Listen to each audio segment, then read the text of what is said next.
மனோன்மணியம் சுந்தரனார் பல்கலைக்கழகத்தின் தமிழியல் துறையின் சார்பாக மிகச் சிறப்பாக ஏற்பாடு செய்யப்பட்டிருக்கக்கூடிய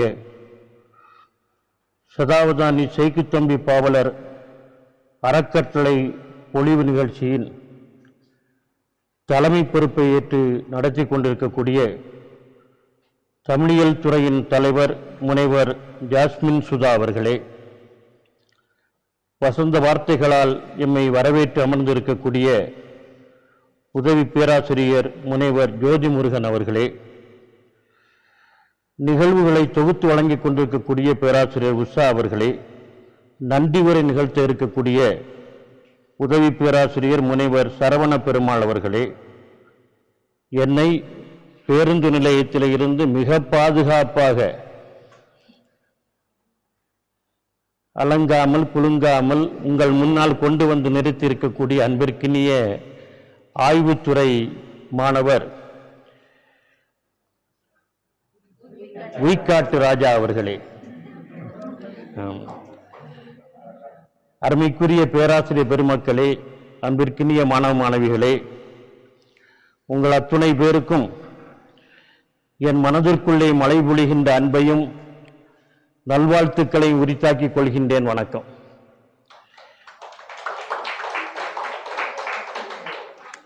நான் உங்கள் துறை சார்பாக நடக்கின்ற நிகழ்ச்சியிலே பேசுவது இது 4வது முறை. ஏற்கனவே சில ஆண்டுகளுக்கு முன்னால் சகோதரர் நண்பர் ஸ்டீஃபன் அவர்கள் இங்கே துறை பொறுப்பை ஏற்றிருந்த பொழுதெல்லாம் அறக்கட்டளை சொற்பொழிவுக்கு வந்து பேசியிருக்கின்றேன். 2 ஆண்டுகளுக்கு முன்னால் எட்டயபுரம் பாரதி விழா நிகழ்ச்சியிலே பாரதியும் சூழலியலும் என்கிற தலைப்பிலே உரை நிகழ்த்தினேன். இது ஒரு 4வது வாய்ப்பு. இந்த அருமையான வாய்ப்பை வழங்கிய தமிழியல் துறைக்கு என்னுடைய நெஞ்சார்ந்த நன்றிகளை தெரிவித்துக் கொள்கின்றேன். துருக்கனுக்கு ராமன் துணை. புரியுதா? துருக்கன் என்று யாரை சொல்லுவாங்க? பொதுவாக முஸ்லிம்களை சொல்வது வழக்கம். அந்த காலத்தில் துருக்கியிலிருந்து வந்தவர்கள், நம்ம ஊர் பகுதிகளில் பொதுவாக வந்தவர்கள் என்கிற காரணத்தினால துலுக்கர்கள் என்று சொல்லுவார்கள். இப்பொழுது அந்த வரியை திரும்ப சொல்கின்றேன். துருக்கனுக்கு ராமன் துணை. துருக்கனுக்கு எப்படி ராமன் துணையாக முடியும்? இல்லையா? ஆனால் துருக்கனுக்கு ராமன் துணை என்பதை ஈற்றடியாக கொண்டு வெண்பா பாட வேண்டும் என்று சதாவதானி செய்குத்தம்பி பாவலரிடம் சொன்னார்கள். இது ஒரு சிக்கலான விஷயம். ஏனென்றால் முஸ்லிம்களை பொறுத்தளவில் இறைவனுக்கு யாரையும் இணையாக வைக்கக்கூடாது. இப்ப துருக்கனுக்கு ராமன் துணை என்று ஈற்றடியாக கொண்டு வெண்பா பாடுங்கள் என்று சொன்னவுடன் சதாவதானி செய்குத்தம்பி பாவலர் சற்றும் தயங்காமல் பாடினாள். பெருஞ்சூட்டின் பிரியாள் சீதை, பெருஞ்சூட்டின் பிரியாள் பேருடை இளவல் வருங்கேட்டை எதிர்கொள்வான் லக்குவன். பெருஞ்சூட்டில் பிரியாள் பேருடை இளவல் வருங்கேட்டை எதிர்கொள்ள இசைவான். செருப்பை செருக்கிலான் சுமந்தான். சோதரராம் பரத சத்துருக்கருக்கு ராமன் துணை என்று பாடினார். புரிஞ்சுதா? சத்துருக்கன் இருக்கக்கூடிய முந்தனடி என்று ஈட்டில் கொண்டு வந்து வைத்துவிட்டு சோதரராம் பரத சத்துருக்கனுக்கு ராமன், பரத சத்துருக்கருக்கு ராமன் துணை என்று பாடினார். தமிழ் இலக்கியங்களிலே இதிகாசங்களிலே ஒரு ஆழங்கால் பட்ட மிகப்பெரிய ஞானம் பெற்றவர் சதாவதானி செய்குத்தம்பி பாவலர். அவருடைய 151வது பிறந்த ஆண்டு இந்த ஆண்டு. 1874 ஜூலை 31 கோட்டார் இடையாக்குடியிலே பிறந்தார். இன்றைக்கு அந்த பகுதியிலே நீங்கள் பயணம் செய்கிற போல அவருடைய நினைவு மண்டபத்தை பார்க்கலாம். தந்தையின் பெயர் ஃபக்கீர் மீரான், தாயார் பெயர் ஆமினா. கோட்டாரிலே ஞானியார் சாஹிப் என்று சொல்லக்கூடிய மிகப்பெரிய ஒரு சூஃபி ஞானி வாழ்ந்தார். ஏராளமான ஞான கீர்த்தனைகளை பாடியிருக்கிறார். ஞான கீர்த்தனை திரட்டு என்று தொகுக்கப்பட்டிருக்கின்றது. அவருடைய நினைவிடம் தர்கா இன்றைக்கும் கோட்டாரில் இருக்கின்றது. அதுல என்ன சிறப்புன்னு சொன்னா அந்த தர்காவுடைய ஆண்டு விழாவுக்கு நீங்க போனீங்கன்னா கொடி மரத்தில் கொடியேற்றுவார்கள். அந்த கொடி காவி கொடியாக இருக்கும். அது ஒரு ஆச்சரியமான ஒரு விஷயம். ஏன்னா அது ஒரு விதமான முற்றும் திறந்த ஏக நிலைக்கு செல்லக்கூடிய ஒரு அடையாளத்தை காட்டக்கூடிய விஷயம். அந்த ஞானியார் சாஹிப்பினுடைய வம்சாவளியிலே பிறந்தவர் தான் ஆமினா அம்மாள், பாவலருடைய தாயார். 5 வயதிலே அவரை என்ன செய்கிறார்கள், மார்க்க கல்வி கற்பதற்காக மதர்சாவிலே விடுகிறார்கள். 8 வயதிற்குள்ளாகவே அந்த மார்க்க கல்வி குர்ஆன் எல்லாம் கற்று ஓதி முடித்து விடுகிறார். அவ்வளவு பெரிய கூர்மையான அறிவு. 8 வயதுல கொண்டு போய் என்ன செய்கிறார்கள், இளங்கடை ஆதார பள்ளி என்று அன்றைக்கு இருந்திருக்கிறது, ஒரு பிரைமரி ஸ்கூல். அந்த ஆதார பள்ளியில அரை வகுப்பில் சேர்க்கிறாங்க. முதல்ல அரை வகுப்பு, அதுக்கப்புறம் 1ஆம் வகுப்பு. அரை வகுப்பில் சேர்க்கிறார்கள். 20 நாள்லேயே அரை வகுப்பிலிருந்து 1ஆம் வகுப்பு மாத்திடுறாங்க. இந்த பையன் அவ்வளவு கெட்டிக்காரனா இருக்கான், ரொம்ப கூர்மையா இருக்கான், ரொம்ப வெடிப்பா இருக்கிறாங்க. 20 நாளிலேயே ஓராண்டு படித்து தேர்வு பெறக்கூடிய அந்த தகுதியை 20 நாளில் 8 வயதிலே பெற்றவர் சதாவதானி சேக்கு தம்பி பாவலர். 4ஆம் வகுப்பு வரை பயில்கின்றார். அதன் பிறகு அவருடைய குடும்பத்தினுடைய வறுமை சூழல் காரணமாக பள்ளியிலே பயில்வதற்கான வாய்ப்பில்லை. அந்த வட்டாரத்தில் இருக்கக்கூடிய முஸ்லிம்கள் எல்லாம் அந்த காலத்திலே நெசவு தொழிலிலே அதிகமாக ஈடுபட்டார்கள். நெசவு தொழிலில் ஈடுபட்ட காரணத்தினால்தான் 5 வண்ணம் என்று சொல்லக்கூடிய 5 வண்ணத்தார் என்கிற பெயரெல்லாம் அவர்களுக்கு வந்தது. எனவே பெற்றோர்களுடன் சேர்ந்து நெசவு தொழிலில் ஒரு 8 வயதிலே ஈடுபட வேண்டிய ஒரு சூழலை குடும்பத்தினுடைய வறுமை அவருக்கு ஏற்படுத்துகிறது. என்றாலும் கல்வியின் மீது, அதுவும் தமிழை கற்பதிலே அதிகமான ஆர்வம். இடலாக்குடியிலே பட்டாரியார் தெரு என்று ஒரு தெரு இருக்கின்றது. முழுக்க முழுக்க நெசவாளிகள் வாழக்கூடிய தெரு. அந்த தெருவிலே சரவண பெருமாள் என்று சொல்லக்கூடிய ஒரு அற்புதமான மிகப்பெரிய ஒரு ஆசிரியர் பெருந்தகை அன்றைக்கு இருந்திருக்கிறார். சங்கரநாராயண அண்ணாவியார் என்று அவருக்கு பெயர். சங்கரநாராயண அண்ணாவியாரிடம் சென்று கல்வி கற்க வேண்டும் என்று இவருக்கு ஆசை. அந்த காலத்தில் இருக்கக்கூடிய வாய்ப்பு என்ன என்று சொன்னால், தமிழை கற்க வேண்டும் என்று சொன்னால் கன்னியாகுமரி மாவட்டத்திலே அன்றைக்கு தென் திருவிதாங்கூர் சமஸ்தானத்திற்கு உட்பட்டதாக குமரி மாவட்டம் இருந்தது. மலையாளம் தான் தாய்மொழி. எல்லா பள்ளிக்கூடங்களிலும் மலையாள வழியில் தான் கற்க வேண்டும். தமிழ் வழியில் கற்பதற்கு குமரி மாவட்டத்தில் எந்த பள்ளிக்கூடத்திலும் அன்றைக்கு வாய்ப்பு கிடையாது. அதனால்தான் மிகப்பெரிய போராட்டங்களை எல்லாம் நடத்தி குமரி மாவட்டத்தை தமிழ்நாட்டோடு பிற்காலத்தில் இணைத்தார்கள். மலையாளத்தில் தான் கற்க வேண்டும். தமிழை கற்க வேண்டும் என்று சொன்னால் தனிப்பட்ட முறையிலே யாராவது வித்வான்கள், அண்ணாவியார், புலவர்களை சந்தித்து அவர்களுடைய இல்லங்களில் போய் தான் தமிழை கற்க வேண்டிய ஒரு நெருக்கடி சூழல் அன்றைக்கு இருந்தது. அப்படி கற்று தமிழை கற்று பேரறிஞர்களாக பெரும்புலவர்களாக வந்தவர்கள் தான் சதாவதானி சேக்கு தம்பி பாவலர், கவி, அவருடைய சமகாலத்தவரான கவிமணி தேசிக விநாயகம் பிள்ளை, அதன் பிறகு வந்த இறையருட் கவிமணி காவண்ணா அப்துல் கபூர் போன்ற மிகப்பெரிய தமிழறிஞர்கள் எல்லாம் பள்ளிக்கூடத்திலே தமிழை கற்பதற்கு வாய்ப்பு கிடையாது. தனிப்பட்ட முறையிலே புலவர்களை சந்தித்து, வித்வான்களை சந்தித்து தமிழ் கற்று என்ன செய்திருக்கிறார்கள், இவ்வளவு உச்சத்தை அவர்கள் தொட்டிருக்கிறார்கள் என்று பார்க்கிறோம். இன்றைக்கு நமக்கு தமிழ் கற்பதற்கு எவ்வளவு வாய்ப்புகள் இல்லையா? எல்லா இடத்திலும் இந்த வாய்ப்புகள் இருக்கிறது என்று சொன்னால், அவர்களுடைய காலத்திலே வாய்ப்பே இல்லாத ஒரு பகுதியிலே பிறந்து வளர்ந்து தமிழை கற்று தமிழில் மேம்பட்டிருக்கிறார்கள், இன்றைக்கு பேசப்படக்கூடியவர்களாக இருக்கிறார்கள் என்பது நாம் இன்றைக்கு சிந்தித்து பார்க்க வேண்டிய ஒரு விஷயம். அந்த சங்கர் நாராயணன் அண்ணாவினுடைய வீட்டு முற்றத்திலே போய் நிற்கிறார், வீட்டு வாசலில் போய் நிற்கிறார். அங்க என்னன்னா மாசத்திற்கு அரை பணம் அன்றைக்கு இருந்து பணத்துல அரை பணம் என்ன செய்யணும், அங்கு ஆசிரியருக்கு கற்பதற்கு என்ன செய்யணும், ஊதியமாக என்ன செய்யணும், அவர்கள் கூலியாக அல்லது டியூஷன் ஃபீஸ் என்று சொல்லக்கூடிய ஃபீஸாக என்ன செய்யணும், கொடுக்கணும். ஆனால் பாவலரிடம் சேக்கு தம்பியிடம் அந்த அரைப்பணம் கூட கிடையாது. அந்த அரைப்பணம் கூட கொடுத்து கற்பதற்கான வாய்ப்பில்லாத அந்த வறுமை சூழலில் அவர் வீட்டு வாசலுக்கு நிற்கிற பொழுது சங்கரநாராயணன் அண்ணாவியார் பாவலரை என்ன செய்தார், சேக்கு தம்பியை அரவணைத்துக் கொண்டார். அவருக்கு எந்த காசும் பெற்றுக்கொள்ளாமல், வெகுமதியும் பெற்றுக்கொள்ளாமல் தமிழை கற்பித்துக் கொடுத்தார். சங்கரநாராயணன் அண்ணாவியார் என்று சொல்லக்கூடிய பெரும் புலவர் தான், வித்வான் தான். சேக்குத்தம்பி பாவலர் என்று சொல்லக்கூடிய மகத்தான ஆளுமையை உருவாக்குவதற்கு வேர்க்காரணமாக, விதை காரணமாக இருந்தவர். இதெல்லாம் இன்றைக்கு பேச வேண்டிய விஷயம். எந்த ஒரு தனி மனிதனும் சாதித்தவர்கள் யாராக இருந்தாலும் சுயம்புவாக ஒன்றும் பெரிய அளவில் முளைத்து வந்துவிட முடியாது. எல்லாருக்கும் எல்லா வாய்ப்புகளும் கிடைக்காது. ஆனால் எந்த வேறுபாடும் என்று ஜாதி மதம் அத்தனையும் கடந்து அந்த காலத்திலே தமிழன் என்கின்ற உணர்வின் அடிப்படையிலே காசு வாங்காமல் அண்ணாவியார் அன்றைக்கு அவருக்கு என்ன செய்தார்? பாடம் கற்பித்தார். அது மட்டுமல்ல, அவர்தான் சேக்குத்தம்பியை கவிஞராக புலவராக ஆக்கியது. ஈற்றடிகளை கொடுத்து பாடச் சொல்வது, பாடல் பயிற்சிகளை கொடுப்பது. அது மட்டுமல்ல, அவருடைய 12வது வயதிலேயே பட்டாரையர் தெருவிலே அவருடைய வீட்டு முற்றத்திலேயே மேடை அமைத்து, சதாவதானி சேக்குத்தம்பி பாவலர் 12 வயதுல ஞாபகம் வைத்துக் கொள்ளுங்க, ஒரு சிறுவன், அந்த சிறுவனுக்கு மேடை அமைத்து கொடுத்து திருக்குறள் குறித்து உரை நிகழ்த்த வைத்திருக்கிறார். 2 மணி நேரம் 12வது வயதிலேயே பாவலர் திருக்குறள் குறித்து உரை நிகழ்த்தி இருக்கிறார். கொஞ்சம் ஆச்சரியமான ஒரு விஷயம்.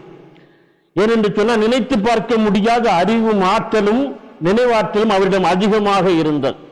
16 வயதிலேயே அந்தாதி பாட ஆரம்பித்து விட்டார்.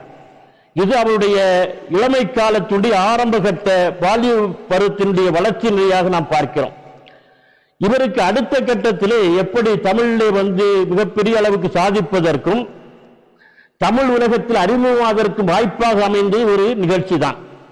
நான் ஏற்கனவே சொன்னேனே, ஞானியார் சாஹிப் என்று சொல்லக்கூடிய அந்த மிகப்பெரிய ஞானமா மேதை, அவர் எழுதிய அந்த ஞான கீர்த்தனைகளை, ஞான திருப்பாளர் திரட்டை பதிப்பிப்பதற்காக வேண்டி இவர் என்ன செய்கின்றார்?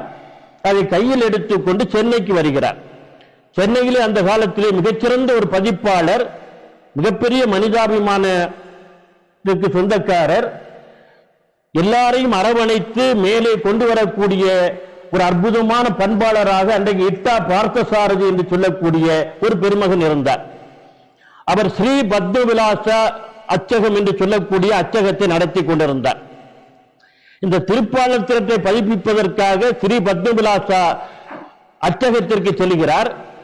அதனுடைய உரிமையாளர் இட்டா பார்த்தசாரதியோடு அறிமுகம் கிடைக்கிறது.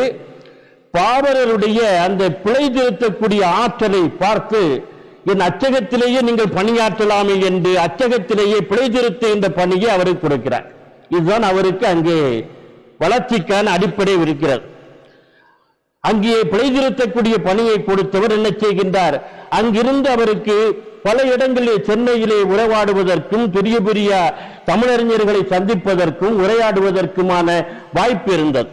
பிற்காலத்தில் அவதான கலையிலே அவர் சாதிப்பதற்கும் சென்னையில் கிடைத்த அந்த வாய்ப்பு தான் மிக முக்கியமான ஒரு காரணமாக இருந்தது. நவராத்திரி தினம் வருகின்றது, சரஸ்வதி பூஜை வருகின்றது. சரஸ்வதி பூஜை வருகின்ற பொழுது இட்டா பார்த்தசாரதி என்ன செய்தார்? பாவலரிடம், அப்பொழுது இளமை பருவம், 20-22 வயது இருக்கும்.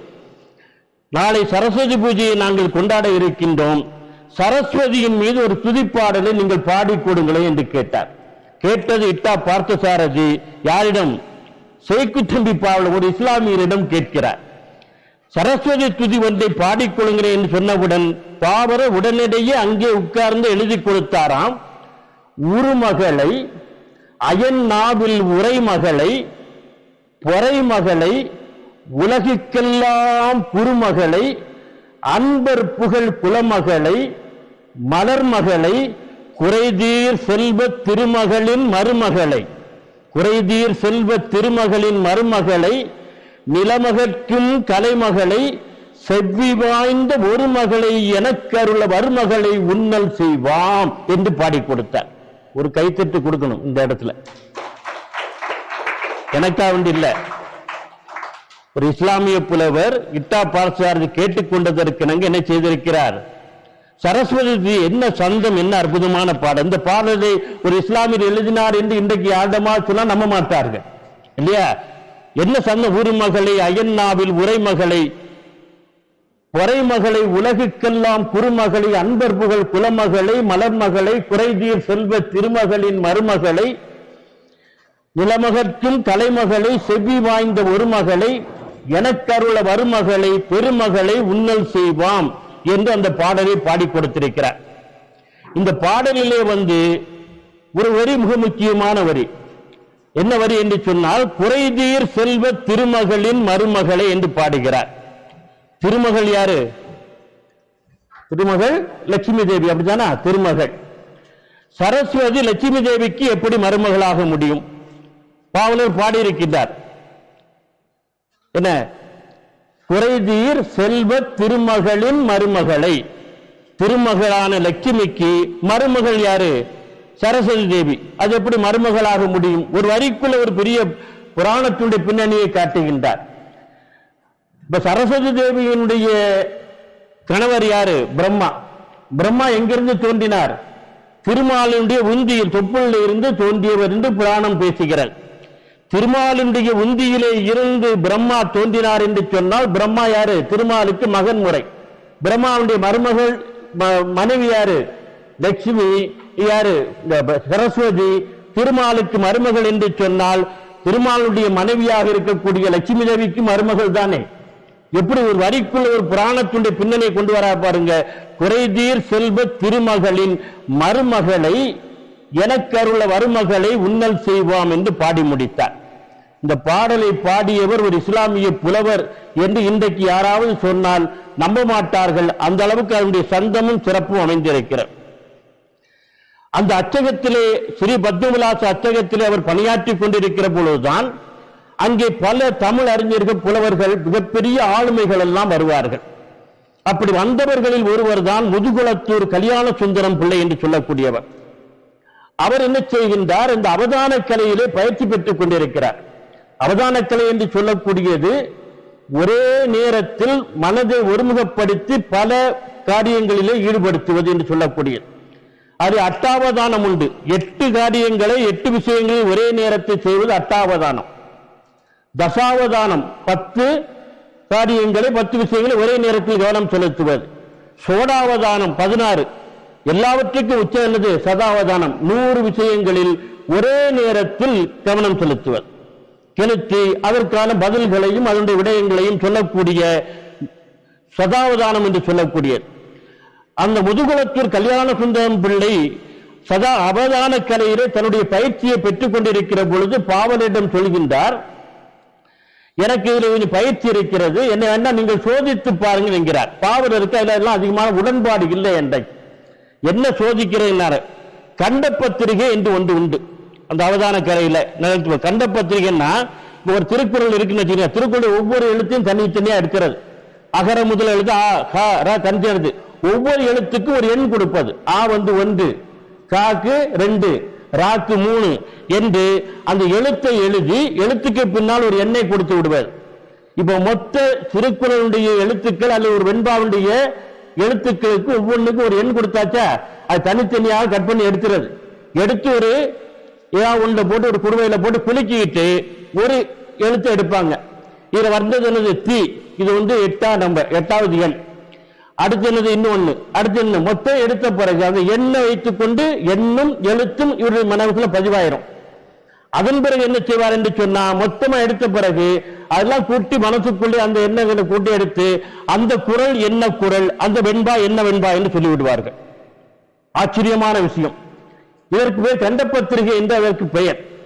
அவர் சொல்லுகிறார், கண்டப்பத்திரிகை நிகழ்ச்சியை நீங்கள் வேண்டுமானால் என்னை சோதித்து பாருங்கள் சொன்ன பாபர் வெண்பாவை அந்த எழுத்துக்களுக்கு பின்னால் எண் கொடுத்து தனித்தனியாக அதை துண்டுபடுத்தி போட்டு விழுக்கி எடுத்து சொல்ல அந்த கல்யாண சுந்தரம் பிள்ளை மிகச்சரியாக அந்த வெண்பாவை சொல்லிவிடுகிறார். பாவலருக்கு ஆச்சரியமாய் போட்டது. இவ்வளவு அற்புதமான ஒரு கலையா அவதான கலை என்று சொல்லி அந்த கலையிலே அவருக்கு ஆர்வம் வருவதற்கு அந்த கல்யாண சுந்தரம் பிள்ளை தான் என்ன செய்தார்? காரணமாக இருந்தார். அதிலே பயிற்சி பெறுகின்றார். 1906 தன்னுடைய சொந்த ஊரான கோட்டாரிலே மாலிக் இப்னு தீனார் பள்ளிவாசல் என்று இருக்கிறது, பாரம்பரியமான பழைய பள்ளிவாசல். அந்த பள்ளிவாசலுடைய முற்றத்திலே மிகப்பெரிய மேடையும் பந்தல் அமைத்து முதலாக பாவலர் என்ன செய்கிறார்? சோடாவதான நிகழ்ச்சி 16 அவதானங்களை ஒரு நேர ஒருமுகப்படுத்தி ஒரே நேரத்தில் நிகழ்த்தக்கூடிய சோடாவதான நிகழ்ச்சியை அரங்கேற்றுகிறார் பாவலர். யாருடைய தலைமையில்? அவருடைய ஆசிரியராக இருந்தார் சங்கர் நாராயணன் அண்ணாவியார் முன்னிலையில் தலைமையில் அரங்கேற்றுகிறார். மிகப்பெரிய வரவேற்பும் பாராட்டும் அவர் கிடைக்கிறது. நிகழ்ச்சிகளிலே பங்கேற்றவர் அவர்களுக்கு நிறைய பொன்னும் பொருளும் காசு பணமும் நிறைய கொட்டி கொடுத்து அவரை கௌரவிக்கிறார்கள்.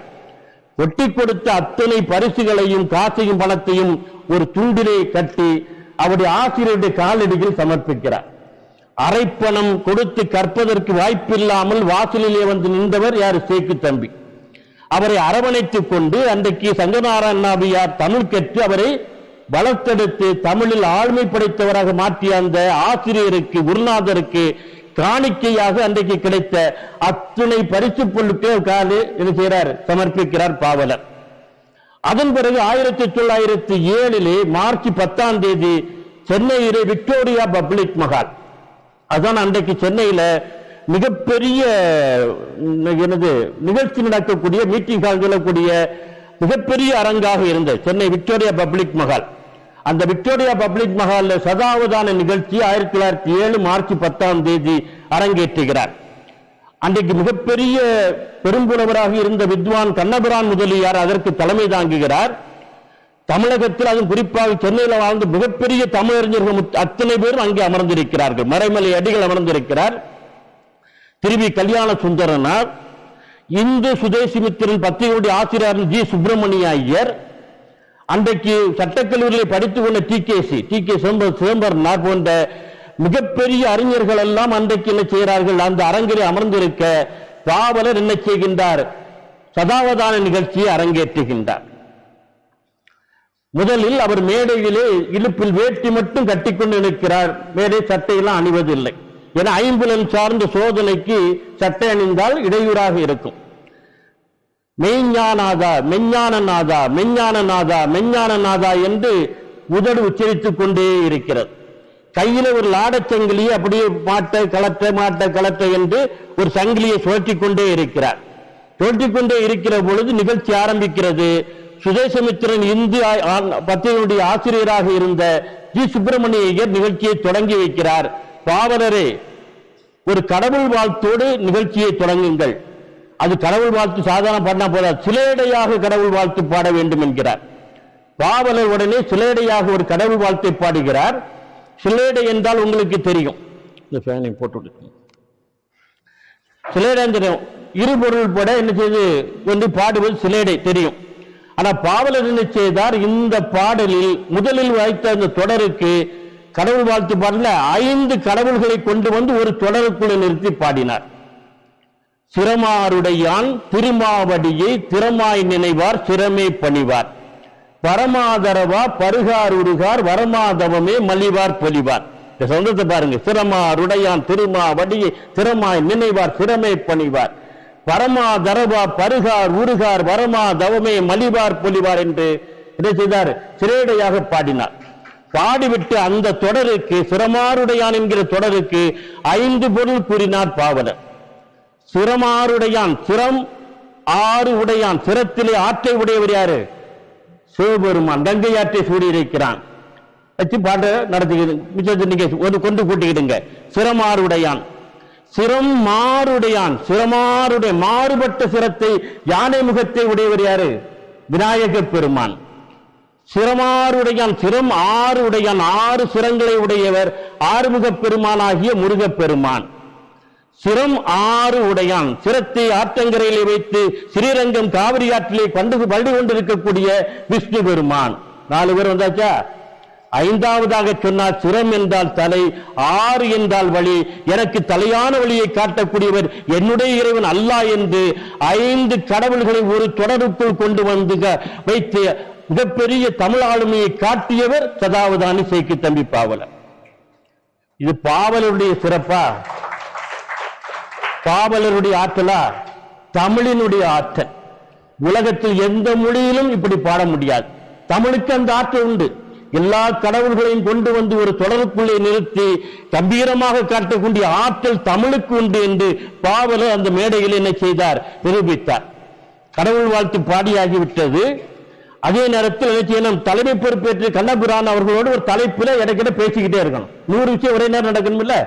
தலைவரோடு என்ன ஒரு டாபிக் தலைப்பு கொடுத்துருப்பாங்க. இந்த தலைப்புல பேசிக்கிட்டே இருப்பாரு. அவர்கிட்ட போய் அந்த தலைப்பு வச்சு பேசுவார். தலைப்புல இன்னொரு பக்கம் என்னது? சீட்டாட்டம் நடந்துகிட்டு இருக்கும். சீட்டு விளையாடிட்டு ஒரு குரூப் சீட்டு ஆடிட்டு இருக்கும். ஒரு கை இவருக்கு பதிலாக இன்னொருத்தர் உட்கார்ந்து இருப்பார். அவர் கார்டு போட மாட்டார். இவர் போய் என்ன செய்வாரு, எட்டி பார்த்துட்டு இந்த கார்டை போடுவார். சீட்டாட்டத்தில் பங்கேற்றுட்டு இருப்பார். இன்னொரு பக்கம் ஆடுபுலி ஆட்டம் அந்த காய்களை நடத்திட்டு இருப்பாங்க. இவருக்கு பதிலாக ஒருத்தர் உட்கார்ந்து இருப்பார். அவர் எப்படி நகர்த்தும் இடையில போய் சொல்லுவார். ஒரே நேரத்தில் நடந்துகிட்டே இருக்கும். அதே போல ஐம்புலன் சார்ந்த விஷயங்களை சோதிப்பார்கள். நிகழ்ச்சி சாயங்காலம் நடக்குன்னு சொன்னா காலையில் என்ன செய்வார்கள், சென்னையில் ஒரு 8 கிணற்றிலிருந்து கிணறுகளிலே இருந்து தண்ணீரை கொண்டு வந்து பாவலருக்கு அருந்த கொடுப்பார்கள். ஒரு மிடர் தான், மிடர் தான் அதுக்கு பேர், மடக்கு கிடையாது. மடக்கு மிடர் தான், இதான் மிடர், நீல மிடர் தான் சொல்றோம்ல. ஒரு மிடர் அருந்த கொடுப்பார்கள். இது தாம்பரத்தில் உள்ள தண்ணீர், ஒரு மிடர் குடிப்பார், சரின்றுவார். அப்ப காலையில எடுத்து இது கோடம்பாக்கத்து தண்ணீர், இது ஆவடியில் உள்ள தண்ணீர் என்று 8 ஏரியாவில் உள்ள கிணற்று தண்ணீரை குடிய கொடுப்பாங்க. மாலையில நிகழ்ச்சி நடக்கும் போது அதுல ஏதாவது ஒரு கிணற்று தண்ணீரை ஒரு குவளையில கொண்டு கொடுப்பாங்க. ஒரு மிடர் குடித்து விட்டு இது இந்த கிணற்று தண்ணீர் என்பார், இந்த இடத்தில் உள்ள கிணற்று தண்ணீர் என்பார். அந்த சுவை அறியக்கூடிய புலன் அறிவு. அதுபோல காலையில் என்ன செய்வார்கள், வெவ்வேறு எடையுடைய வெண்கல பாத்திரங்களிலே மரச்சுத்திகளால் ஓங்கி அடித்து ஓசை எழுப்புவார்கள். இது இவ்வளவு எடை உள்ள வெண்கல பாத்திரத்திலிருந்து வரக்கூடிய ஓசை, இது இவ்வளவு எடை உள்ள வெண்கல பாத்திரத்தில் வரக்கூடிய ஓசை என்று 8 வித்தியாசமான எடையுடைய வெண்கல பாத்திர ஓசைகளை அவருக்கு செவிப்புல அறிந்துள்ளார். மாலையில் நிகழ்ச்சி ஆரம்பிக்கிற பொழுது ஏதாவது ஒரு வெண்கல பாத்திரத்தை டங்னு அடிப்பாங்க. அந்த சத்தத்தை கேட்டவனை இது இவ்வளவு எடை உள்ள வெண்கல பாத்திரத்தில் வரக்கூடிய ஓசை என்றுவார். நம்ம காலையில் என்ன சாப்பிட்டு ஞாபகம் இருக்கா? நான் சாப்பிடல, நோன்பு இருக்கேன் இல்லையா? வீட்டை விட்டு வந்தா வீட்டுக்காரியை மறந்துடுறோம், என்ன அப்படி இருக்கிறோம். அதனால காலையில சாப்பிட்டத மாலையில் என்ன செய்யறாரு, அந்த சுவை அறிவை என்ன செய்யறாரு, வெளிப்படுத்துகிறார். அதுபோல ஒரு பக்கத்துல இருந்து என்ன செய்யும், மணி சத்தம் ஏதாவது கேட்டுட்டு இருக்கோம், இதை எண்ணிக்கிட்டே இருப்பார். திடீர்னு கேட்பாங்க, எத்தனை மணி சத்தம் கேட்டது அப்படிம்பாங்க. ஒருத்தர் வெற்றுடம்புல ஒருத்தர் என்ன பண்ணுவார், வெற்றுடம்புல பின்னால் இருந்து நெல் மணிகளை எறிவார். இன்னொரு பக்கம் ஒருத்தர் பாசி மணிகளை இடைக்கிட எறிவார். இன்னொரு பக்கம் பொடி கற்களை எறிவாங்க. திடீர்னு கேட்பாங்க, இதுவரை உங்க முதுகில் எறியப்பட்ட நெல்மணிகள் எத்தனை டக்குன்னு சொல்லிடுவாரு, பாசிப்பயிர் எத்தனை சொல்லிடுவாரு, கற்கள் எத்தனை சொல்லிடுவார். இப்படி அந்த ஆற்றல் அதிசயமான ஒரு ஆற்றலை அவர் என்ன செய்கிறார், அன்றைக்கு அந்த மேடையிலே அவர் என்ன செய்கிறார், வெளிப்படுத்துகிறார். இதோடு என்ன சொன்னா, நிறைய இலக்கியத்துக்கு வினாவிடை. திருக்குறள் இந்த குறளுக்கு என்ன விளக்குன்னு ஒருத்தர் கேட்பார், இந்த சீர முடியக்கூடிய குறள் எதுன்னு கேட்பார். கம்பராமாயணத்தை இந்த அடியில ஈட்டடியாக கொண்டு முடியக்கூடிய கம்பராமாயண பாடல் என்ன, இதுக்கு என்ன விளக்குன்னு கேட்பாங்க. எல்லாம் சங்க இலக்கியம், அந்த எல்லா இலக்கியங்களிலிருந்தும் கேள்விகள் வந்துகிட்டு இருக்கும். ஈட்டடிகளையும் சொற்களையும் சீர்களையும் கொடுத்து என்ன பாடல் என்று கேட்டுக்கொண்டிருப்பார்கள். எல்லாவற்றிற்கும் நிச்சயமாறு பதில் கொடுத்து கொண்டிருப்பார். ஒருவர் தான் எழுதிய வெண்பாவை 2 முறை வாசித்தா போதும். வாசிப்பாங்க, ஒரு வெண்பா வாசிக்கிறேன் சொல்லுங்க, யாரு வெண்பா, என்னுடைய வெண்பா நான் வாசிக்கிறேன், 2 முறை வாசித்தா போறோம். அதை கேட்டுக்கிட்டு என்ன செய்வார், அந்த வெண்பாவை திரும்ப சொல்லிடுவார். 2 முறை கேட்டா திரும்ப சொல்லிடுவார். எல்லாவற்றுக்கும் உச்சமாக அவர் அந்த மேடையை நிகழ்த்தி காட்டியது என்ன என்று சொன்னால், ஈட்டடி கொடுத்து பாடுவது. கடைசி அடியை கொடுத்து பாட சொல்வாங்க. கடலைக்கல்துறை பாட சொல்வார்கள், வெண்பா பாட சொல்வார்கள், உடனடியாக பாடுவார். ஒரு அடி கொடுக்கப்பட்டது மேடையிலே. கண்கட்டபின் என்றும் காணா காட்சியை கண்டனரே. உடனே கூட்டது, கண்கட்ட பின் எப்படி காட்சியை பார்க்க முடியும், கண் இருந்தாதானே காட்சியை பார்க்க முடியும், என்ன அடி கொடுத்திருக்காங்க அப்படின்னு சொல்லி கூட்டத்தில் பேசிக்கும் போது பாவலர் கேட்கிறார், என்ன அடி, கண்கட்ட பின் என்றும் காணா காட்சியை கண்டனரே, ஈட்டடி. இதுக்கு என்ன செய்யணும், கட்டளை கலித்துள்ள பாடம். சரி பாடுறேன். இதுக்கு முந்தைய வரி என்னன்னா, முந்தைய அடியினுடைய கடைசி சீர் சொல்லுவார். கடைசி சீரு இரு, ஈட்டடிக்கு முந்தைய அடியினுடைய கடைசி சீரை சொல்லுவார். இரு இரு கடைசி சீர் வச்சுக்கிட்டு நான் பாடுறேன்னு போயிடுவார். முந்தையதுக்கு பதில் சொல்லிட்டு வந்து பாடினாரு, பின் தொட்ட செய்யும் தருமலி காணில் மிகு தின்னனார் பண்பட்ட செந்தமிழ் பாவாணர் போற்றும் பரமன் வெளி புண்பட்டதென்று தம் இரு கண்ணை பெயர்த்து பொருத்தி இரு கண்கட்டபின் என்றும் காணா காட்சியை கண்டனரே என்று பாடினார். கண்ணப்பனா எல்லார் புராணம் உங்களுக்கு தெரியும்ல, தெரியுமா? அந்த சிறுமுகல் யாத்தங்கரையில் கன்னி வேட்டைக்காக வந்த கண்ணப்பன் குடிமிநாதர சிவலிங்கத்தை பார்த்து பழி கிடையா கிடக்கிறான். அன்பு முழுக்க கண்ணப்பன் ஒப்பதோர் அன்பு என்று சேக்கிலார் பாடுவார். கண்ணப்பன் ஒப்பதோர் அன்பு, ஓமை உயர்ந்ததன் மேற்றை, உயர்ந்த விஷயங்களைத்தான் ஓமையாக ஓமானமாக பயன்படுத்த வேண்டும். அன்புக்கு எது ஓமானம் சொன்னா கண்ணப்பன், என்று சொன்னார். கண்ணப்பன் ஒப்பதோர் அன்பு வழிகடை கிடக்கிற கடைசியில் அந்த சிவகோசிரியார் என்று சொல்லக்கூடிய அந்தனர் வருகிறார். அந்த கதையெல்லாம் விரிவாக பேச வேண்டிய விஷயம். பக்தியை சோதிக்குவதற்காக வேண்டி சிவலிங்கத்தினுடைய ஒரு கண்ணிலிருந்து குருதி வருகிறது. காட்டு மூலிகைகள் எல்லாம் கொண்டு வந்து அப்படி பார்க்கிறாரு, ரத்தம் நிக்கல. அப்ப என்னது, காட்டு வேடன்ல, கண்ணுக்கு கண்ணு உயிருக்கு உயிர், இந்த அப்படி அந்த கண் இருக்கு சந்தோஷத்தை ஒரு கண்ணை பெயர்த்து அப்புகிறார், ரத்தம் குருதி நின்றது. பார்த்தா அடுத்த கண்ணிலிருந்து குருதி வருகிறது. இப்ப அவர் சங்கடப்படவே இல்லை, ஏன்னா இன்னொரு கண் இருக்குல்ல. அந்த கண்ணை பேர்த்து பொருத்துகிற பொழுது கண்ணப்பனில் என்று அம்மையப்பராக சிவபெருமான் என்ன செய்கிறாரு, உடையேறு வாகனத்திலே வந்து அவருக்கு திருக்காட்சி நல்குகிறார். இந்த காட்சி எப்ப கிடைச்சது, 2 கண் கெட்ட பிறதான கிடைச்சது. இப்ப பாட்ட பாருங்க, வில் தொட்ட செய்யும் தருமலி காணில் மிகு திண்ணனார், திண்ணப்பன் திண்ணன் பண்பட்ட செந்தமிழ் பாவாணர் போற்றும் பரமன் விழி புண்பட்டதென்று தம் இரு கண்ணை பெயர்த்து பொறுத்து இரு கண் கெட்ட பின் என்றும் காணா காட்சியை கண்டனரேன் பண்ணாராம். உன்னை கூட்டத்தில் இருந்து அந்த தலைவராக கண்ணபிரான் முதலியார் சொன்னாராம், முகம்மதியரில் மகாமதி படைத்தவர், எனவே உமக்கு மகாமதி செய்கு தம்பி பாவலர் என்று பட்டம் தருகிறேன் என்று சொன்னாராம். நிறைய இருக்குது, நேரம் இல்ல, ஒவ்வொரு செய்தியை மட்டும் சொல்றேன். இன்னொரு அடி ஒரு சுவாரஸ்யமான ஈட்டடி கொடுத்தாங்க. விராடனையே பெண்ணனலாமே, விராடன் ஆண்பால் அப்படித்தானே, அவன் எப்படி பெண்ணுங்கிறது முரணா இருக்கு இல்லையா, முரண் தொடை. விராடனையே பெண்ணனலாமே சிக்கல் வந்து போச்சு. இப்படி ரொம்ப குதர்க்கமா வரிகளை கொடுப்பாங்க. விராடனை எப்படி பெண்ணலாம், இவர் வந்தாரு, என்ன வரி அடி, என்ன விராடனையே பெண்ணனலாமே, முந்தி அடி ஈட்டு சீர் சொற்ற சொற்ற விராடனை வச்சுக்க, சொற்ற வச்சுட்டு போயிட்டார். போயிட்டு திரும்ப அடுத்து வந்தோன்னு பாட்ட சொன்னாரு, உண்ணும் பொழுதும் உறங்கும் பொழுதும் மற்றொன்றை எண்ணும் பொழுதும் எரிமுன்னாய் மண்ணில் ஒரு ஆடவனையே தெய்வம் மண்ணென்னும் சொற்ற விராடனையே பெண்ணெனலாம் என்னார். பெண்களுக்கான பாட்டு. உண்ணுகிற பொழுது, உறங்குகிற பொழுது, எண்ணுகிற பொழுது, எந்த நேரத்திலும் புருஷன் தான் கதி. அவன் தான் என்னது எல்லாமே கிடப்பாங்களே, அவன் சொல்லுதான் பெருசு இருப்பாங்களே, அப்படிப்பட்ட சொற்ற விராடன், சொல் தவிரால், சொற்ற விராடன் பிரிச்சார், சொல் தவிரால், சொற்ற விரானை சொல் தவிரால் அதனையே பெண்ணெனலாமே என்று என்ன செய்தாராம், பாடி முடித்தாராம். இப்படி மிகப்பெரிய ஒரு ஆளுமை என்பது சதாவதானி சேக்கித்தம்பி பாவுடைய ஆளுமையாக இருந்தது. அவதான கலையில் அவருக்கு சதாவதானி இந்த பட்டம் கொடுத்தார்கள். நிகழ்ச்சி முடித்து என்ன செய்கிறார்கள், வில்வண்டியில இட்டா பார்த்தசாரதி நாயுடும் அவரும் அலுவலகத்துக்கு வந்து கொண்டிருக்கிறார்கள். வண்டியை நிறுத்துங்கிறார் பாவலர். என்னன்னு வண்டிக்குள்ள பாம்பு இருக்குங்கிறார். பாம்பு இருக்குதா, கீழே இறங்கி பார்த்தாங்க, தேடி பார்க்கறாங்க, பாம்பை காணோம். இல்ல உள்ள பாம்பு இருக்கு, நல்லா பாருங்க. அந்த குதிரைக்கு போடக்கூடிய புல் கட்டு என்ன செய்வாங்க, இந்த குதிரை வண்டியின் அடிகளை கட்டி தொங்க விட்டுருப்பாங்க, அதுல பார்த்தா விரிச்சு போட்டா ஒரு பெரிய கருணாகும் படம் எடுத்துக் கொண்டிருக்கிறார். உடனே அதை விரட்டி விட்டுட்டு புறப்படும் போது இட்டா பாசாரன் சொன்னாராம், நான் எனக்கு ஒரு ஆதங்கம் இருந்தது, சுவை அறிவதற்கெல்லாம் சொன்னாங்கல்ல, செவிப்புலன் அந்த புலன் இந்த புலன் அறிவதற்கு ஒவ்வொரு செய்தார். ஆனா அது கண்ணினுடைய புலனை நாசியினுடைய புலனை அறிவதற்கு ஒரு பயிற்சியும் அங்கே வழங்கப்படவில்லையே, அந்த குறையும் இப்பொழுது தீர்ந்து விட்டது. ஏன்னா பாம்பினுடைய அந்த மனத்தை அறிந்து அதனுடைய உடல் வாசத்தை அறிந்து பாம்புரின்னு சொல்லிட்டாரு. எனவே நீ சதாவதானி மட்டுமல்ல அதையும் கடந்து 101வது அவதானத்தை நிகழ்த்தி இருக்கிறார் என்று அவர் என்ன செய்தாராம், பாராட்டினாராம். இப்படி அவதான கலையிலே மிகப்பெரிய அளவுக்கு ஒரு ஞானம் படைத்தவராக, சாதனை படைத்தவராக சதாவதானி சேக்கித்தம்பி பால் இருந்தார்.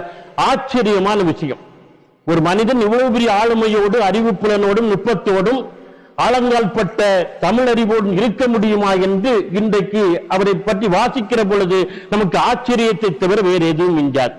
கம்பராமாயணத்திலே கரை கண்டவர் சதாவதானி சேக்கித்தம்பி பாவலர். திருவி கல்யாண சுந்தரனார் ஒரு முறை சொன்னார், கம்பராமாயணத்தை பழைய முறைப்படி வியாக்கியானம் செய்து சொற்பொழிவு நிகழ்த்துவதிலே சதாவதானி சேக்கித்தம்பி பாவலருக்கு நிகர் யாரும் கிடையாது என்று திருவிக்கா என்ன செய்தாராம், சொன்னாராம். தம்பி நம்ம ராஜா வீக்காட்டு ராஜா, ஆமா, என்ன அழைச்சிட்டு வந்தார். நெல்லையப்பர் கோயில் வழியாக நாங்க வீக்காட்டு ராஜா அழைச்சிட்டு வந்தார். வரும்போது எனக்கு ஞாபகம் வந்தது, இந்த நெல்லையப்பர் கோவில திருவி கல்யாண சுந்தரனார் தலைமையில சதாவதானி சேக்கித்தம்பி பாவலர் 3 நாட்கள் தினசரி 2 மணி நேரம் சைவமும் தமிழுங்கிற தலைப்பில் உரை நிகழ்த்தி இருக்கிறார். இன்னைக்கு ஏதாவது முடியுமா? அழைப்பாங்களா? அவ்வளவு பெருந்தன்மை அன்றைக்கு இருந்திருக்குது. இதான் இன்னைக்கு பேச வேண்டிய விஷயம். தமிழை கொண்டாடுகின்ற பெருந்தன்மை ஆட்களை பார்க்கல, அறிவையும் ஆளுமையும் பார்த்து தமிழை கொண்டாடுகின்ற பெருந்தன்மை அன்றைக்கு நம்மிடம் இருந்தது என்பதற்கு அது ஒரு உதாரணமாக இருக்கிறது. கம்பராமாயணத்தில் நிறைய விஷயங்கள் இருக்கிறது. ஒரு 2 விஷயத்தை மட்டும் சொல்றேன். ஒரு வரியை எடுத்து வைத்துக் கொண்டு அதற்கு பல பொருளை சொல்லுவார். இப்போ சீதையை மீட்பதற்காக வேண்டி வாலியை கொன்னாச்சு, சுக்ரீவனுக்கு கிஷ்கிந்தையினுடைய தலைமை பொறுப்பை கொடுத்தாகிவிட்டது, கார்காலம் முடிந்தவொன்னு படையோடு வா, புறப்பட்டு இலங்கைக்கு போன்னு அனுப்பி வைக்கிறாங்க. போனவன் திரும்ப வரல. போனவன் மது மங்கையில் மூழ்கிட்டான். யாரு? சுக்ரீவன். உடனே லக்குவனை அழைத்து அவனுக்கு ஞாபகப்படுத்தி அழைச்சிட்டு வான்னு சொல்லும் போது ராமன் நினைச்சான் சுக்ரீவனிடம் சொல்வதற்காக பரதனிடம் சொல்லக்கூடியதாக ஒரு பாட்டு வருகிறது. நஞ்ச மன்னவரை அறிந்தால் அது வஞ்சம் என்று. இப்படி வாக்கு தவறிய மன்னர்களை கொல்வது தப்பு கிடையாது. மனு வழக்காதலின் மனுக்குரிய வழக்காக இருக்கிறது. இது அவனுடைய செவியில சொல்லி அவனை அறிவுறுத்தி அழைத்து வா என்று சொல்லுகிற பொழுது அதில் ஒரு வரியை கம்பன் பயன்படுத்துகிறான். சுக்ரீவன் யார் என்று சொன்னால் 5 50 1 அறியாதவன், 5 50 1 அறியாதவன் என்று ஒரு வரியை பெற்றான். இதற்கு பாவலர் விளக்கம் சொன்னார் பாருங்க. ஒரு 7-8 விளக்கம் அந்த ஒரு வரிக்கு. 5 வயசுல இந்த பயிலுக்கு ஒண்ணும் தெரியாது, வளர்ந்து 50 வயசாயும் முட்டாளா இருக்கான், 1 அறியாதவன், வாக்கு தவறிட்டான். இது ஒரு பொருள். அம்தில் 50 1 சிலம்பதில் 1 அறியாதவன். அம்னா அழகு, சிலம்புனா மலை.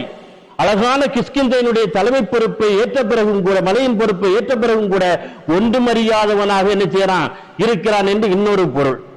5 1 அறியாதவன்.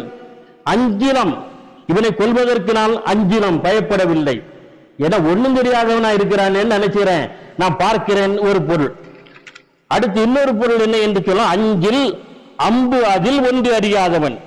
என்னிடம் இருக்கக்கூடிய அம்பில் சிலைகளில் அம்புகளில் வில்லில் இருக்கக்கூடிய அம்புகளில் ஒன்று போது இவனை வீழ்த்துவதற்கு இது அறியாமல் இருக்கிறான் என்று படிப்படியாக 7-8 பொருட்களை செய்கிறார் சொல்கிறார். அதுபோல இன்னொரு வரிக்கு சொன்ன விளக்கம் அற்புதமான விளக்கம். விஸ்வாமித்திரர் தசரத அவைக்கு வந்து நின் மக்கள் 4 கரிய செம்மல் ஒருவனை எனக்கு தந்தருளி தாடகை வழி செய்வதற்கு கேட்கிறார். கரிய செம்மல் யார்? 2 பேர் உண்டு. கரிய செம்மல் யாரு? ஒன்னு ராமன், இன்னொன்னு யாரு? பரதன். பாரதனை போலவே பரதன் கருப்பு. அதனால கரிய பரதன் நல்லவள் அங்க இல்ல, இருந்த பரதனை ராமன் தச்சிருவான். எனவே கரிய செம்மல் ஒருவனை தந்தருளி என்று கேட்கிற பொழுது விஸ்வாமித்திரை அறிமுகப்படுத்துவதற்கு கம்பன் சொல்கிற ஒரு வார்த்தை என்ன தெரியுமா? என்ன வார்த்தைன்னா எண்ணிலா அருந்தவத்தோன் என்று வர சொன்னார். இந்த எண்ணிலா அருந்தவத்தோனுக்கு ஏகப்பட்ட விளக்கங்களை சொன்னார் பாவலர். எண்ணிலா அருந்தவத்தோ, அளவில்லாத தவங்களை செய்த பெரிய தவமா முனிவன் இவன். எண் இலா, எண்ணிக்கையில் அடங்காத தவம் செய்தவர். எண் இலா, எண்ணிப்பார், அவன் தவத்தை என்ன செய்ய முடியாது, அளக்க முடியாது. எண்ணிலா ஆண் ஆச்சரியம், எண்ணி பார்த்தால் ஆச்சரியப்படத்தக்க தவத்தை எல்லாம் செய்தவன். எள் இலா, இகழ்ச்சி இல்லாத தவத்தை எல்லாம் செய்தவன் என்று பாடிவிட்டு கடைசியாக பொருள் சொன்னார். எண்ணில் வரும் தவத்தோன், எண்ணி பார்த்தால் ஆவினால் பசுவினால் வந்த தவத்தை உடையவன் விஸ்வாமித்திரன். அவன் எப்படி பசுவினால் வந்த தவம்? விஸ்வாமித்திரன் மாபெரும் மன்னன், பேரரசன். வேட்டைக்காக வேண்டி பரிவாரங்களோடு செல்கிற பொழுது காட்டிலே வசிஷ்ட முனிவர் தன்னுடைய மாணவர்களோடு அங்கே என்ன செய்தாரு, பர்ணசாலையிலே தங்கியிருக்கிறார். வந்த விஸ்வாமித்திரனை வரவேற்று உணவெல்லாம் வித்தியாசமான விதவிதமான உணவு சமைத்து விஸ்வாமித்திர மன்னன் அல்லவா, மன்னனுக்கு பரிமாறுகிறார் வசிஷ்டர். அப்பொழுதுதான் விஸ்வாமித்திரன் கேட்கிறார், ஒரு காட்டில் இவ்வளவு வகை வகையான உணவெல்லாம் எப்படி கிடைக்குது, உணவுக்கான பொருட்கள் எப்படி கிடைக்கும் சொன்னார்கள். வசிஷ்டனிடம் காமதேனு என்கின்ற ஒரு பசு இருக்கிறது, அந்த பசு என்ன கேட்டாலும் கொடுக்கும், என்ன கேட்டாலும் கொடுக்கும். அதனால தான் அது விதவிதமான விருந்து சமையல் நமக்கு படைத்திருக்கிறார்கள் சொன்ன உடனே அந்த பசுவை இப்ப பார்க்கிறான் யாரு, விஸ்வாமித்திரன். பார்த்தவனுக்கு ஒரு ஆசை, இது காட்டுல இருக்கிறத விட நாட்டுல நமக்கு இருந்தா மக்களுக்கு எவ்வளவு பயன்படும். கேட்டதெல்லாம் வந்துடும் இல்ல, என்ன வேணாலும் வந்தோம். அழகான ஒரு மாப்பிள்ளையை கொண்டு வானா வந்துடும் இல்லையா, அழகான ஒரு ஜோடியை கொண்டு வானா வந்துடும், எல்லாம் வந்துடும். இந்த பசுவை கொடுன்னு சொன்ன உடனே வசிஷ்டன் சொன்னா அது வந்தா கூட்டிட்டு போகணும்ட்டான், வந்தா கூட்டிட்டு போகணும். காமதேவனு போய் விஸ்வாமித்திரன் அழைக்கிறான், வரமாட்டேன்னு மறுத்துருவேன். அவனுக்கு கோபம், கட்டி இழுத்து பார்க்க வரமாட்டேன்ட்டு கோபத்தில் உச்சத்துக்கு போன தன்னுடைய படை வீரர்களை எல்லாம் அனுப்பி அதை கைது செய்தால் கொண்டு போய் தூக்கிட்டு போயெல்லாம் பார்க்கும்போது காமதேவனு பசுக்குள்ள நிறைய படை வீரர்கள் வெளியே வராங்க சண்டை போடுறதுக்கு. ஏராளமான படை வீரர்கள் வந்து விஸ்வாமித்திரனுடைய படை வீரர்களை வெட்டி சாய்க்கிறாங்க. அப்பொழுதுதான் விஸ்வாமித்திரன் புரிந்து கொண்டான், படை வலிமையை விட தவ வலிமை உயர்ந்தது, படை வலிமையை விட தவ வலிமை உயர்ந்தது என்று தன்னுடைய ஆணவம் செருக்கு அத்தனையும் அங்கே கலத்தி விட்டு தவமா முனிவனாக ஆவதற்கு போய் தவத்திலே உட்கார்ந்தான் விஸ்வாமித்திரன். ஒரு பசுவினால் வந்த தவமல்லாவது எண்ணிலா அருந்தவத்தை எண்ணி பார்த்தால் ஆவினால் வந்த தவத்தை உடையவன் என்று ஒரு விளக்கம் சொன்னார் பாவலர். கம்பராமாயணத்தை இப்படி விளக்கம் சொன்னவங்க யாரும் கிடையாது. கூட்டத்தில் இருந்து கேட்டா இதுதான் கம்பனுடைய சிந்தனையா என்று கேட்டு, ஆம் இதுதான் கம்பனுடைய சிந்தனை, இதைத்தான் கம்பன் பாடியிருக்கிறான் என்று சொன்னார். டிகேசி இருக்கிறாரே, டி.கே. சிதம்பரனார் கம்பராமாயணத்தில் பல பாடல்களை ஒழித்து கட்டினார், திருத்தி எழுதினார். அவர் ஒரு தொகுதியெல்லாம் கொண்டு வந்தார். கம்பராமாயணத்து உடன்பாடு இல்லாத பாரதிதாசனே கொதித்தெழுது, ஆரடா நீ கொம்பன் கம்பனை திருத்துவதற்கென்று என்ன செய்தாரு, கொதித்தெழுந்து பாடினார். அப்படி டிகேசி திருத்திய ஒரு பாடல் ஒன்று என்னன்னா தாடகை மீது அம்பியை கூட அந்த இதை பேசக்கூடிய ஒரு பாட்டு, சொல்லொக்கும் கரிய வேக சுடுசரம் கரிய செம்மல் என்கிற ஒரு பாட்டு. அல்ல கரியங்கிற வார்த்தையை எடுத்துக்கிட்டு ஒன்றுங்கிற வார்த்தையை நிச்சயம் பயன்படுத்தலாம். அப்பொழுது பாவலர் அதுக்கு மறுப்பு தெரிவித்தார். கரிய செம்மல் என்பது ராமனுடைய அற்புதமான அடையாளம். கருமை என்று சொல்லக்கூடிய நிறத்தை மட்டுமல்ல, அவனுடைய ஒட்டுமொத்தமான பண்பை வெளிப்படுத்தக்கூடிய விஷயம். திருமால் விஷ்ணுமால் கருநிறமுடையவன், கடவுள் அவதாரத்தினுடைய வெளிப்பாடு என்பதை சொல்லக்கூடிய விஷயம். கருமை என்று சொல்லக்கூடிய எல்லாவற்றையும் அங்கீகரிக்கக்கூடியது இல்லையா? வெய்யோன் ஒளி தன்மேனியின் விரிசோதியின் மறைய, எல்லாம் மறைஞ்சிருக்குள்ள மறையும், எல்லாவற்றையும் அங்கீகரிக்கக்கூடிய ஆளுமை சிறப்பு எனது கருமைக்கு உண்டு. அந்த கருப்பைத்தான் கம்பன் வர்ணிப்பதற்கு வார்த்தை இல்லாமல் தடுமாறினான். அப்படிதானா? கருப்பா இருந்தா சந்தோஷப்படணும். கம்பராமாயணத்தை படிச்சவங்க சந்தோஷப்படுவாங்க. பெய்யோன் வழி தன் மேனியின் விரிசோதியின் மறைய பொய்யோ எனும் இடையாளோடும் விளையானோடும் போனான், மையோ மரகதமோ மலைமுகிலோ மறிகடலோ ஐயோ இவன் அழகு என்பதோ அடியா அழகுடைய. சொல்றதுக்கு வார்த்தை கிடைக்காம தடுமாறி போனான். கருப்பு வர்ணிக்கிறதுக்கு வார்த்தை கிடைக்கல அவனுக்கு, கம்பனுக்கு. ராமனுடைய நிறம் கருப்பு. ராமன் கருப்பென்றால் ரசிக்கின்றீர்கள், ராமாயை கருப்பென்றால் வெறுக்கின்றீர்கள். காமன் என்ன, கருப்பு சிவப்பு பார்த்தா வருகிறான், காமன் எல்லோருக்கும் காமன் தானே. ஒரு புது கவிதை. காமன் காமன் எல்லோருக்கும் காமன் தானே என்று ஒரு புது கவிதை எழுதினான் ஒருத்தன். தெருவில் ஒரு குழந்தை விளையாடி கொண்டிருக்கிறது. ஒருவன் சொன்னான், உலகத்திலேயே அழகான குழந்தை இந்த குழந்தை தான். பார்த்தா கண்ணன் கரையர்னு இருக்கு, தொட்டு திருஷ்டி பொட்டு வைக்கலாம் போல் இருக்கு, அவ்வளவு கருப்பு. மூக்கெல்லாம் ஒழுகிட்டு இருக்கு, உடம்பெல்லாம் புழுதி அழுக்கி சட்டை. அவன் சொன்னான், உலகத்திலேயே அழகான குழந்தை இந்த குழந்தை தான். உலகத்திலேயே அழகான குழந்தை இந்த குழந்தையா எப்படின்னு கேட்டா, ஆமா உலகத்திலேயே அழகான குழந்தை இந்த குழந்தை தான். ஏன்னா அது ஏன் குழந்தைன்னா, காக்கைக்கும் தன் குஞ்சு பொன் குஞ்சு தானே. கருப்பாக இருக்கின்ற காரணத்தினால் பெற்றவர்கள் வெறுக்காத பொழுது மற்றவர்கள் வெறுப்பதற்கு என்ன உரிமை இருக்கிறது? ஒரு ரைட்ஸ் கிடையாது. ஒரு கைத்தட்ட நம்ம கருப்பா இருக்கும், எவ்வளவு தூக்கி பிடிச்சு பேசுறவங்கள. அதனால அந்த பண்பினுடைய வெளிப்பாடு கரிய இங்க சொல்ல மாற்று தகுப்புனா ஒன்றுன்னு எதுக்குன்னா, ஒரு 50 வீசினான்னா ஒன்று ஏற்கனவே பாட்டு முடிவை பாருப்பா. பாட்டு முடிவுல போயிட்டே அது எப்படி போச்சுதான், புல்லருக்கு சொன்ன சொல்பொக்க போச்சான், முட்டாள்களுக்கு சொன்ன சொல் இந்த காயில போயிருந்து இந்த காயில போயிடும்ல. அது போல தாடகை உடம்புல புகுந்து அந்த அந்த பக்கம் போயிடுச்சான். ஓமையை பாருங்க, அப்படி போச்சு. போயிட்டே என்ன ஒன்றுதானே, அது ஒன்றுதானே போச்சுங்கிறான். ஒன்றுங்கிறது முடிவுல முற்றில வருகிற பொழுது நீ ஏன் ஒன்று இந்த வார்த்தை கொண்டு வர? டிகேசியை வாங்குன்னு வாங்கினார். இப்படி கம்பராமாயணத்தில் மிகப்பெரிய ஆழங்கால் பட்ட அறிவுடையவராக இருந்தார். அவர் எழுதிய நூற்கள் நிறைய நூற்கள். 16 வயதிலே அந்தாதி பாட ஆரம்பித்து விட்டார். திருநாகூர் திருப்பந்தாதி, திருக்கோட்டாட்டு பதிட்டு பத்தந்தாதி என்ற அந்தாதி இலக்கியங்களை பாடியிருக்கிறார். நம்முடைய துறை தலைவர் சொன்னது போல சீரா புராணத்துக்கு உரை எழுதினார். உரை எழுத வைத்தவர் யாரு? நான் ஏற்கனவே சொன்ன அந்த ஸ்ரீ பத்மவிலாச சபை எச்சகத்தின் உரிமையாளர் இட்டா பார்த்தசாரதி தான், நீங்கள் சீரா புராணத்துக்கு இதுவரை உரை வரவில்லை, உரை எழுதுங்கள், நான் பதிப்பிக்கிறேன் என்று இட்டா பார்த்தசாரதி தான் தூண்டி என்ன செய்தார், அவரை உரை எழுத வைத்தார். சீரா புராணத்துக்கு உரை எழுதினார். தேவலோக கிரிமினல் கேஸ், வேதாந்த விவகார கிரிமினல் கேஸ் என்று அங்கத நூல்களை என்ன செய்திருக்கிறார், எழுதியிருக்கிறார். ஒரு நாவல் புதினம் எழுதியிருக்கிறார், கெடுவான் கேடு நினைப்பான் அல்லது மஸ்தான் நமூனா என்கின்ற ஒரு நாவலை எழுதியிருக்கின்றார். கல்வத்து நாயகம் இன்னிசை பாமாலை, சம்சுத்தாசியின் கோவை, நபிகள் நாயகம் ஆன்மீக மஞ்சரி என்று சொல்லக்கூடிய அருமையான சிற்றிலக்கியங்கள் எழுதியிருக்கிறார். அதுல நபிகள் நாயகம் ஆன்மீக மஞ்சள் ஒரு பாட்டு சொல்றேன். நபிகள் நாயகம் மஞ்சரி என்பது இஸ்லாமியர்கள் அறிமுகப்படுத்திய இலக்கிய சிற்றிலக்கிய வகைகளில் ஒன்று. அந்த நபிகள் நாயகம் ஆன்மீக மஞ்சள் முழுக்க பார்த்தீங்கன்னா நபிகள் நாயகத்துடைய சீர்திருத்தங்களை, சமுதாய சீர்திருத்தங்களை பேசுகின்ற ஒரு அற்புதமான இலக்கியமாக இருக்கும். ஒன்று தெய்வம், ஒன்று மதம், ஒன்று மக்கள் ஜாதி என நன்கு பெற கூறி அவை நாட்டு நபில் நான்மறையும் குன்று பெரு தீபம் என கோத்தளித்து காத்தவுங்கள் துண்டுமுயர் மாபெருமை சொல்லற்கு எளிதேயோ சோதி நபி நாயகமே சொல்லற்கு எளிதேயோ என்று அந்த ஓரிரை கோட்பாட்டை அவர் எல்லாம் ஒன்று என்று நிலைநிறுத்தி அந்த பெருமையை பாடினார்.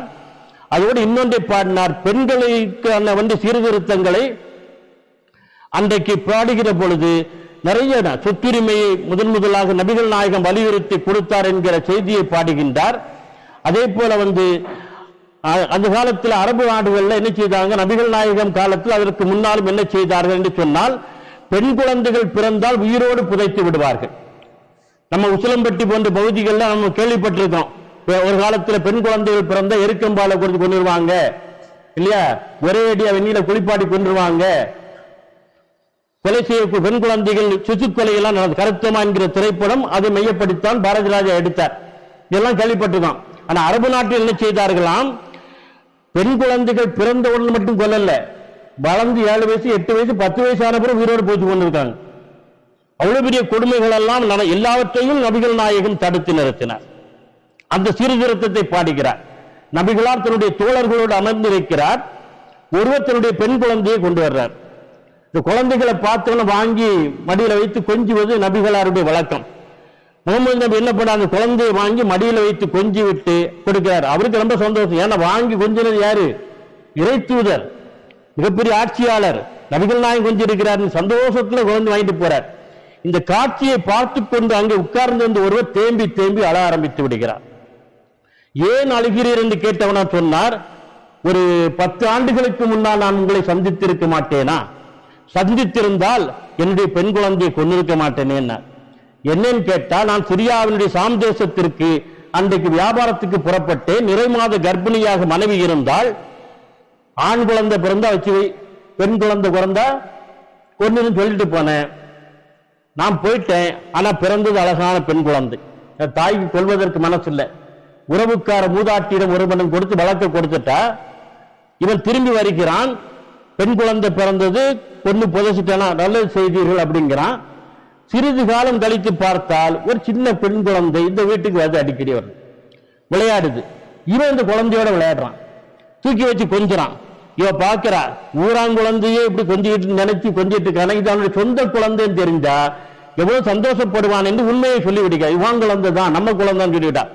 ஒரு நாள் மாலை வேளை அந்த சின்னஞ்சிறு சிறுமியை இவன் ஒரு கையிலே பிடித்துக் கொள்கிறான், ஒரு கையிலே மண்வெட்டி எடுத்துக் கொள்கிறான். பாலைவனம் நோக்கி நடக்க ஆரம்பிக்கிறான். அந்த குழந்தையை விட்டுவிட்டு மண்ணை தோண்டுகிறான், தோண்டிக்கொண்டே இருக்கிறான். குழந்தை வேடிக்கை பார்த்து கொண்டே இருக்கிறார். குழிக்குள்ளே இறங்கி மண்ணை தோண்டுகிறான். தாடியில முடியிலெல்லாம் அந்த மண் படிக்கிறது. அப்பொழுது அந்த குழந்தை சொல்லிட்டான், அப்பா அத்தா, உங்க தாடியிலெல்லாம் மண்ணு பட்டிருக்குன்னு சொன்னதை கூட மனதில் வாங்காமல் காதில் வாங்காமல் உயிரோடு அந்த குழந்தையை புதைத்து விட்டு வந்து விட்டேனே, எனக்கு விமோச்சனம் உண்டா, எனக்கு மன்னிப்பு உண்டா என்று கதறி அழுகின்றான். அப்பொழுது நபிகள் நாயகம் அழுது கொண்டே சொன்னார், இனிமேல் என் கண் முன்னால் நீங்க வரக்கூடாது, இனிமேல் என் கண்ணுக்கு முன்னால் நீங்க வரவே கூடாது. வந்தால் உம்மை பார்க்கிற பொழுதெல்லாம் அந்த கொடூரமான காட்சி என் மனசை வேதனைப்படுத்தும். என் கண் முன்னால் வராதீர் என்று அவரை எழுந்து போக சொல்லிவிட்டு அங்கு கூடியிருந்த மக்களிடம் சொன்னார், யாராவது ஒருவர் 2 பெண் குழந்தைகளை பெற்றெடுத்து அவர்களை நல்ல முறையில் வளர்த்து ஆளாக்கி நல்ல வாழ்க்கை அமைத்துக் கொடுக்க தாய் தகப்பனுக்கு சொர்க்கம் உரிமை உடையதாகிறது என்று சொன்னார். சொர்க்கம் வாஜிபு என்று சொன்னார். ஒருவர் கேட்டார், எனக்கு ஒரு 3 பெண் குழந்தை, 3 இல்ல, நான் இத்தனை பெண் குழந்தை இருந்தாலும், ஒரு பெண் குழந்தை இருந்தாலும் அது நல்ல முறையில் வளர்த்து ஆளாக்கி அவர்களுக்கு நல்ல வாழ்க்கை அமைத்துக் கொடுக்கக்கூடிய தாய் தகப்பனுக்கு சொர்க்கம் உரிமை உடையதாக ஆகிறது என்று அறிவித்தார். இப்படிப்பட்ட சீர்திருத்தங்களில் பெற்ற சிறு பெண்மகவை பேணி ஊர்ப்புறத்தை உற்றக்குழி தோண்டி புதைத்திட்ட வன்கொடுமை ஒளித்தீரே நாயகமே, நாத நபி நாயகமே என்று அந்த சீர்திருத்தங்களை எல்லாம் என்ன செய்கிறார்? பாவலர் பாடுகிறார். இறுதியான இன்றைய பேச்சுடைய நிறைவு பகுதிக்கு வருகிறேன். அவருடைய பாவலுடைய பங்களிப்புகளிலே மகத்தான பங்களிப்பு வள்ளல் ராமலிங்க சுவாமிகளுடைய அருட்பாவுக்காக வேண்டி வாதிட்டதுதான். வள்ளலார் ராமலிங்க சுவாமிகளை பற்றி தெரியுமா? உங்களிடம் கேட்கிறேன். வள்ளலாரை பற்றி தெரியுமில்ல? ராமலிங்க சுவாமிகள் பூசி நீரு போல உள்ளம் புனிதமுடைய ஒரு அற்புதமான ஞானி. கைவீசி நடந்தால் காற்றுக்கு வலிக்குமே என்று கைவீசாமல் நடப்பார். அவ்வளவு பெரிய மகான். வாடிய பெயரை கண்ட போதெல்லாம் வாடினேன், பசியினால் இழைத்து வீடு தூரம் இறந்து பசியராது அயர்ந்து வெற்றவரை கண்டு உளம்பதைத்தேன் என்று சொல்லக்கூடிய உள்ளத்துக்கு சொந்தக்காரர் ராமலிங்க சுவாமிகள். அவர் பாடிய பாடல்கள் அருட்பா திரட்டு என்று தொகுக்கப்பட்டிருக்கிறார். இந்த அருட்பாக்களை கோயில்களில் பாடக்கூடாது என்று அவர் வாழ்ந்த காலத்திலே ஒரு பிரச்சனை இங்கே உருவானது. இன்னைக்கு உள்ள தலைமுறைக்கு சொன்னா இதெல்லாம் ஆச்சரியமான விஷயமா இருக்கும். ஆச்சரியமா இருக்கும். யாழ்ப்பாணத்தில் இருந்து ஆறுமுக நாவலர் என்று சொல்லக்கூடிய ஒரு பழுத்த சைவ பழம், பெரும்புலவர். அவர் எந்த விதத்திலும் நாம் குறைத்து மதிப்பிட முடியாது. மிகப்பெரிய இலக்கண வித்தகர். அவர் என்ன செய்கிறார்? தமிழகத்துக்கு வந்தவர் சிதம்பரம் நடராஜர் கோயிலே தரிசனத்திற்காக வேண்டி செல்கிறார். அப்பொழுது அங்கே வள்ளல் ராமலிங்க சுவாமிகளுடைய அருட்பா பாடப்பட்டுக் கொண்டிருக்கிறது.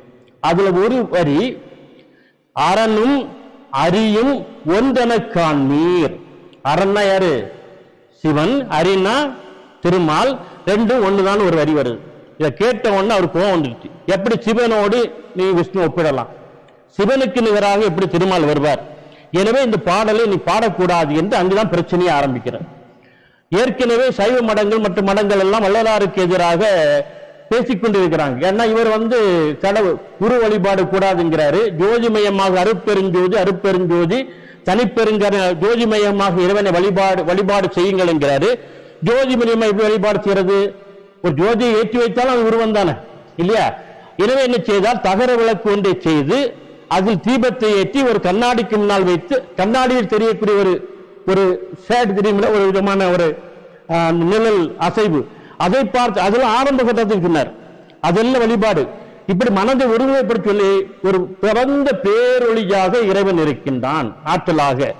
அவனை நீ தரிசிக்க வேண்டும் என்று சொன்னார். உருவ வழிபாடு கூடாதுன்னார். சடங்கு சம்பிரதாயங்களை ஃபுல்லா தூக்கி போட்டார்.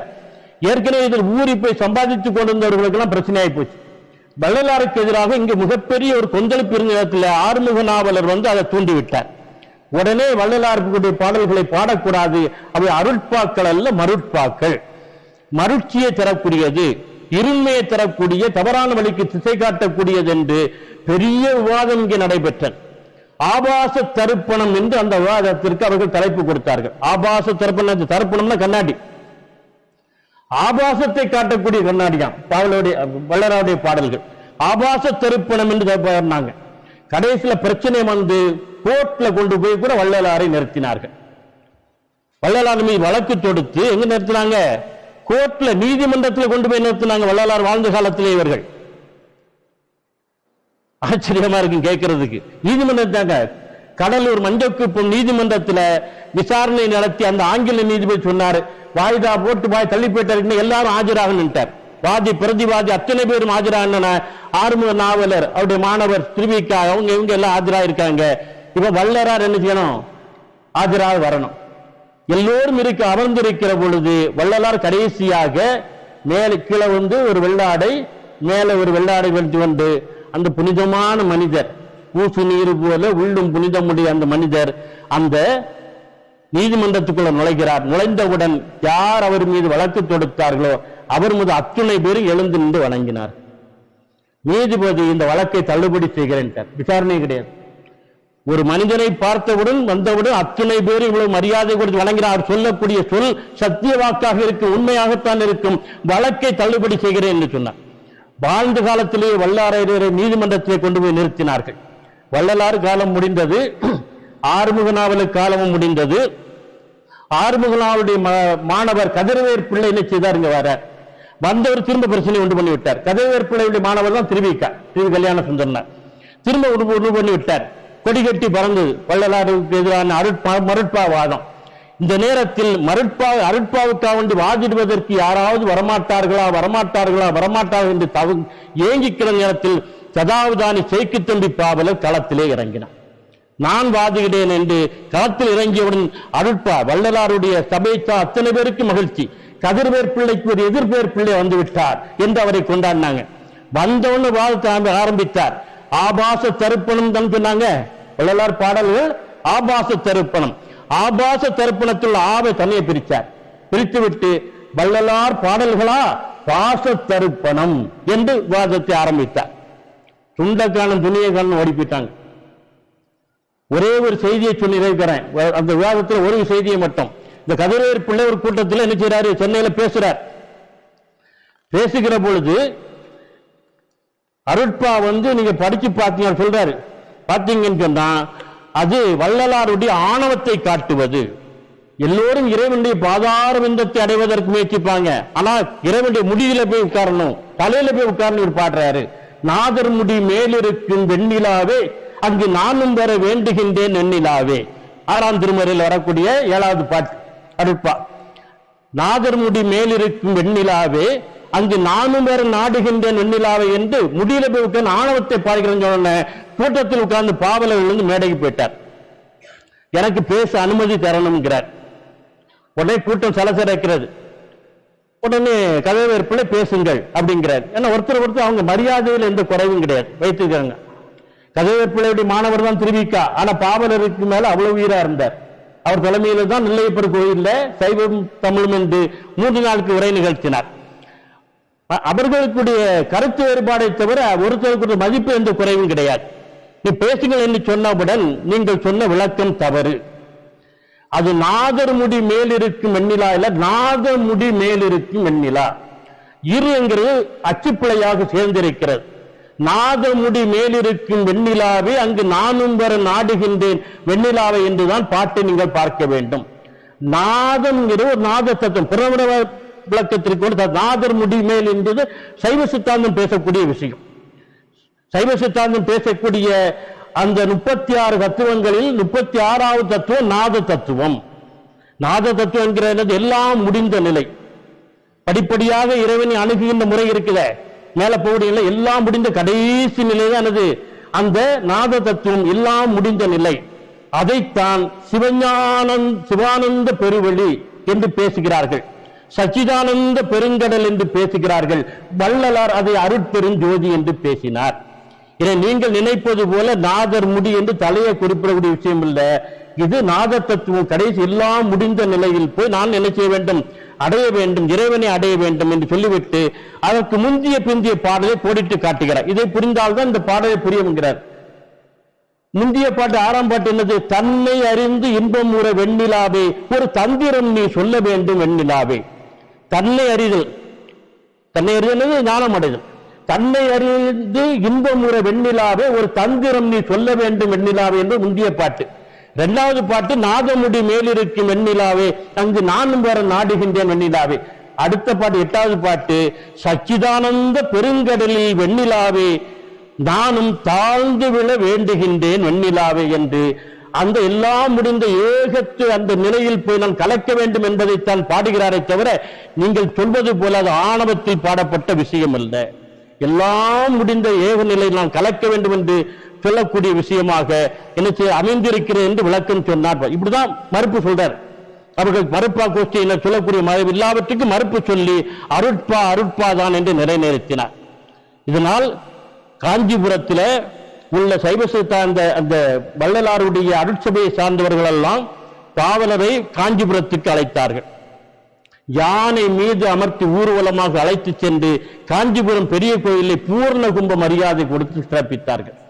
ஒரு இஸ்லாமிய பெருமகனாருக்கு ஒரு தமிழ் புலவன் என்கின்ற அந்த கம்பீரத்திற்காக வேண்டி காஞ்சிபுரம் பெரிய கோயிலில் யானை மீது அமர்த்தி சென்று பூர்ணகும்ப மரியாதை கொடுத்து கிளப்பித்தார்கள். பெரிய மேடையும் பந்தலும் அமைத்து பாவலருக்கு அங்கே தேவாமிர்த பிரசங்க களஞ்சியம், தேவாமிர்த பிரசங்க களஞ்சியம் என்று பட்டம் கொடுத்தார்கள். அந்த மேடையிலே பாவலர் அருட்பாவினுடைய அருமை பெருமைகளை 3 மணி நேரம் பேசியிருக்கிறார். வள்ளல் பெருமானுடைய பெருமைகளையும் அருட்பாவுடைய சிறப்புகளையும் 3 மணி நேரம் பேசியிருக்கிறார். பேசிக்கொண்டிருக்கும் போது கூட்டத்தில் இருந்து ஒரு எழுந்து வந்தார். பழைய ஆளு மருட்பாகோஷி காரணத்தில் தான், நீர் என்ன இருந்தால் ஒரு அசைவர், நீர் எப்படி சைவரை பேசலான்னா? அசைவர்னா என்னது? அசைவம் மாமிசம் சாப்பிடுவார். அதுவும் அறுசுவைதான் தம்பி, அறுசுவைதானே. நோன்பு நேரம் எதுவும் பேசக்கூடாது, அதுவும் அறுசுவை உணவு தான். இப்போ என்ன இருந்தாலும் நீர் அசைவர், நீர் எப்படி சைவரை பேசலாம்னா? உடனே கூட்டத்தில் பரபரப்பு சலசலப்பு வந்தோடனே பாவல் என்ன, ஆம் யாம் அசைவம், யாம் அசைவம், யாம் அசைவம், யாம் அசைவம், தாம் தித்தாம் கிடதக தை தித்தை, யாம் அசைவம், யாம் அசைவம் அபிநயம் பிடித்து நடன ஆரம்பிச்சிட்டார். ஆடிக்கொண்டே சொன்னாராம், ஆம் யாம் அசைவம், யாம் அசைவம்.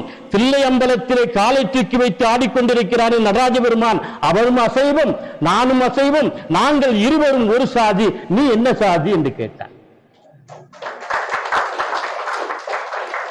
ஒரு மகத்தான ஒரு ஆளுமை. நம்ம தமிழ் மண்ணில் இப்படிப்பட்ட மிகப்பெரிய அளவுக்கு ஞானக்கடலாகும் அறிவும் ஞானமும் நினைவாற்றமுடைய ஒரு ஆளுமை வாழ்ந்தார் என்று இன்றைக்கு சொன்னால் நம்ப மாட்டார். அவ்வளவு பெரிய ஆளுமையாக வாழ்ந்த பெருமை சதாவதானி செய்குத்தம்பி பாவலருக்கு உண்டு. இது என்ன நான் கடைசியா சொல்லக்கூடிய விஷயம் என்று சொன்னால், செய்குத்தம்பி பாவலர் என்று சொல்லக்கூடிய ஒரு ஆளுமை உருவானது என்று சொன்னால், அவருடைய அறிவு ஆற்றல் நினைவாற்றல் எல்லாம் இருந்தாலும் கூட அந்த சங்கரநாராயணன் அண்ணாவியார் என்கின்ற ஒரு ஆசிரியர் பெருந்தகை, இத்தா பாரதசாரதி என்று சொல்லக்கூடிய அந்த அச்சக உரிமையாளர், இவர்களெல்லாம் அன்றைக்கு இல்லை என்று சொன்னால் பாவலனுடைய விளக்கினுடைய வெளிச்சம் எங்குமே தெரியாமல் போயிருக்கும். இந்த பெருந்தன்மை, இந்த பண்பாடு தமிழ் சூழலில் இன்றைக்கு வளர வேண்டும் என்கிற ஒரு சிந்தனையோடு என்னுடைய பேச்சை நிறைவு செய்கிறேன். நன்றி, வணக்கம்.